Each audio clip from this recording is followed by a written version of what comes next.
Menteri Pertanian tidak punya saudara, Menteri Pertanian tidak punya sahabat, Menteri Pertanian tidak punya kepentingan. Kalau ada uangnya negara Rp1.000 hilang di tangan menteri, aku bersedia mundur dan dicopot. Aku bersedia mundur dan dicopot.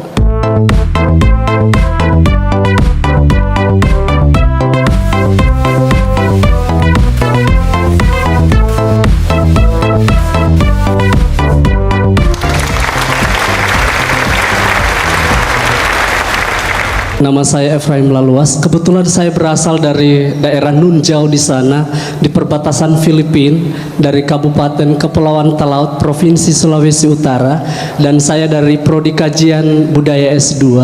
Kebetulan saya besar dan dilahirkan dari anak petani, dan sampai sekarang pun saya bersekolah dari hasil pertanian, dan saya bangga bisa menjadi bagian dari anak petani.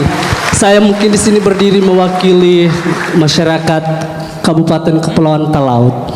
Kebetulan memang kerjaan sehari-hari keluarga saya adalah bapak panen kelapa, sagu, dan palawija, cengkih dan pala. Jadi mungkin saya di sini membawa aspirasi masyarakat Kepulauan Talaut. Kami masyarakat yang ada di sana mungkin kurang diperhatikan karena seperti ini. Saya harus kuliah, harus menunggu hasil pertanian kurang lebih kelapa 3 bulan, dan itu hasilnya selalu di bawah rata-rata. Berapa ton? 1 kilo mungkin hanya 5.000 atau 6.000 rupiah. Jadi mungkin saya ingin bertanya, tadi saya tertarik sekali dengan namanya asuransi pertanian.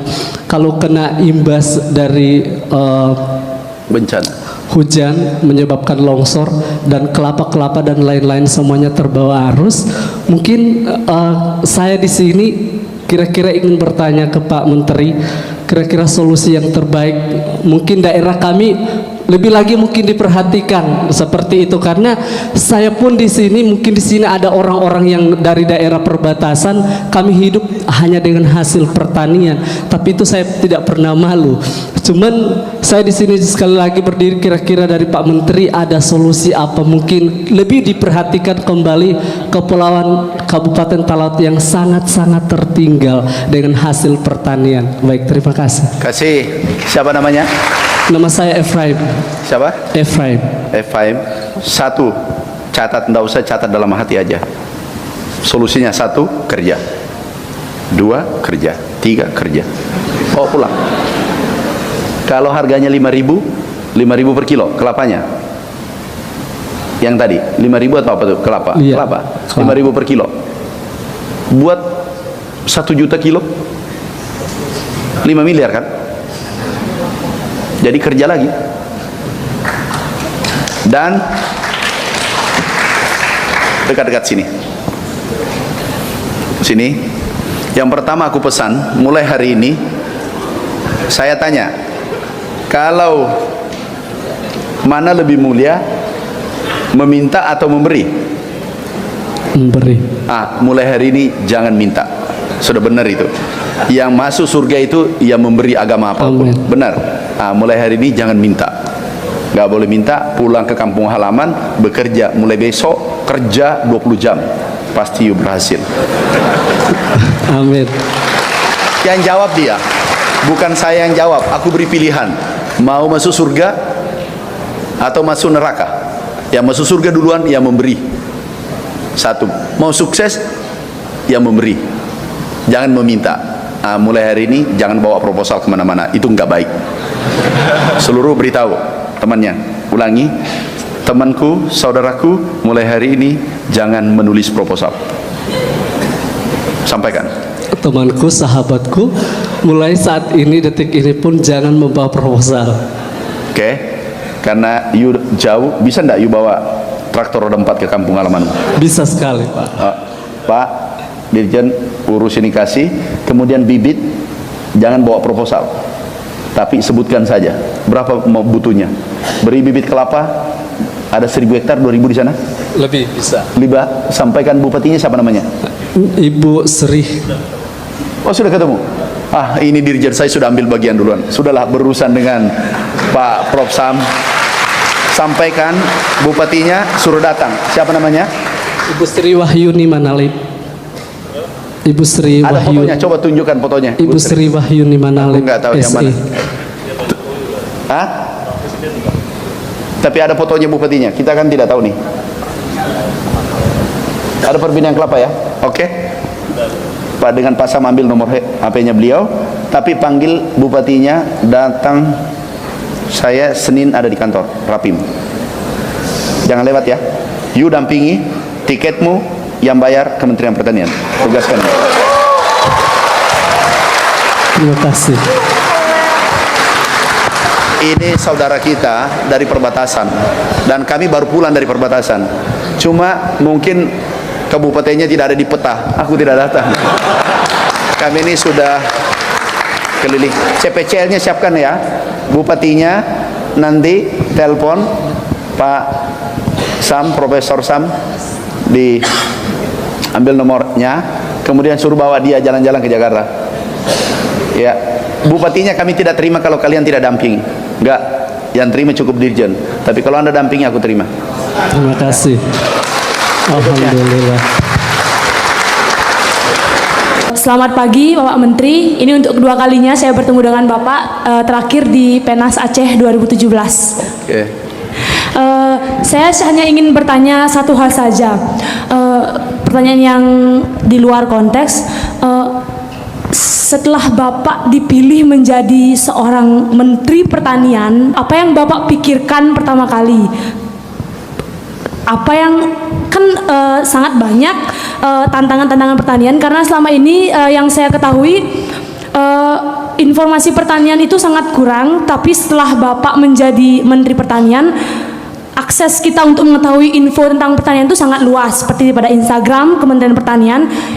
Yang saya ingin tanyakan, langkah apa pertama kali yang Bapak ambil ketika Bapak dipilih menjadi seorang Menteri Pertanian? Apa yang ada di pikiran Bapak dan hal apa pertama kali yang harus Bapak lakukan? Begitu. Terima kasih. Ya, langsung aku jawab. Ini hebat, tepuk tangan. Siapa namanya, Mbak? Emma. Emma. You mau jadi konglomerat, pejabat atau? Konglomerat dan Menteri Pertanian nanti 2045, Pak. Oke, bagus. Tepuk tangan. Itu yang bagus, ambil dua-duanya. Pertama, kami tidak pernah mimpi jadi menteri. Takdir kami yang membawa jadi menteri. Yang kedua, kami ditelepon setengah 12.30 malam ke Jakarta. Kami tidak tahu apa yang dipanggilkan. Terus pada saat pelantikan, kan rencana 34 kabinet, yang datang 40. Nah, singkat cerita, sudah duhur kami belum diundang, belum diberi pin ini yang mahal. Kami pergi sholat duhur, maaf karena kami Islam, sholat berdoa, selesai apa yang mau terjadi ya Allah. Pertama injak istana di tempat Merdeka, Istana Merdeka. Pertama injak, bisa bayangkan injak saja sudah senang, karena orang kampung miskin dari desa. Nah, injak istana senang. Tiba-tiba kami ditunjuk jam 1 kurang sedikit, ditunjuk menjadi, dipanggil, diberi pin menjadi Menteri Pertanian. Tahu, aku bingung. Ini apa, saya masih di dunia atau sudah di akhirat, alam bakain? Enggak ada. Begitu kami dijemput dengan date RI 37 waktu itu, ada pengawal datang, ya Allah, hambamu mau dibawa kemana?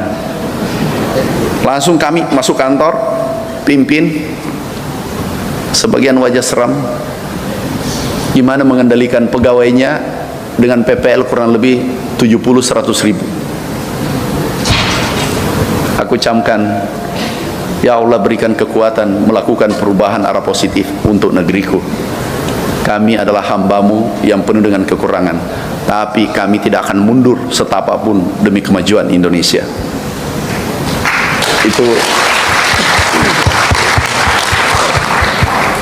Itulah, dan saya katakan begitu naik pidato pertama, satu, Menteri Pertanian tidak punya saudara, Menteri Pertanian tidak punya sahabat, Menteri Pertanian tidak punya kepentingan.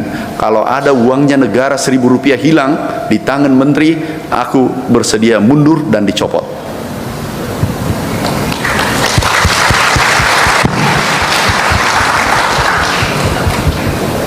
Saya sampaikan saudaraku, mari kita gandengan tangan.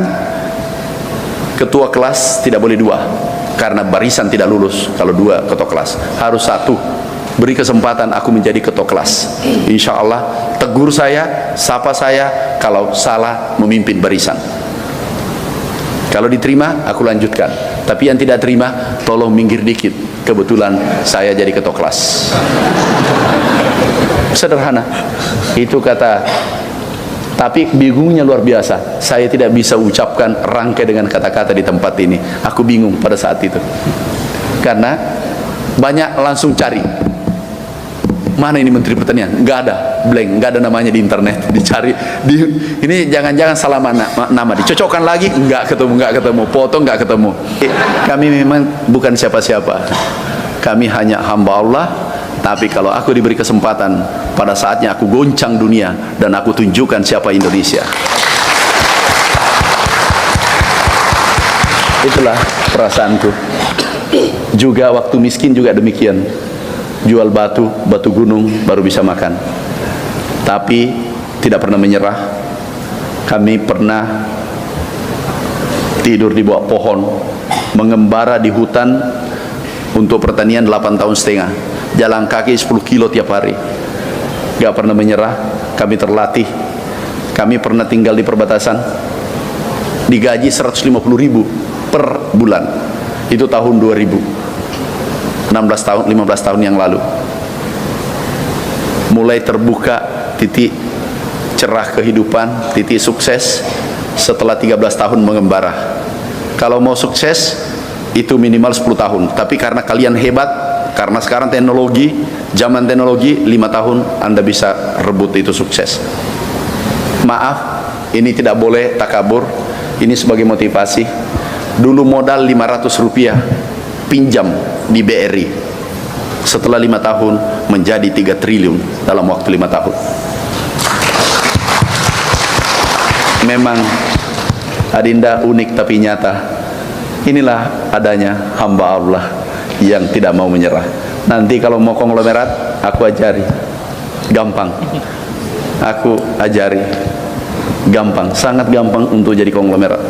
Yang penting tahu 1 tambah 1 2, 2 tambah 2 4, bisa konglomerat.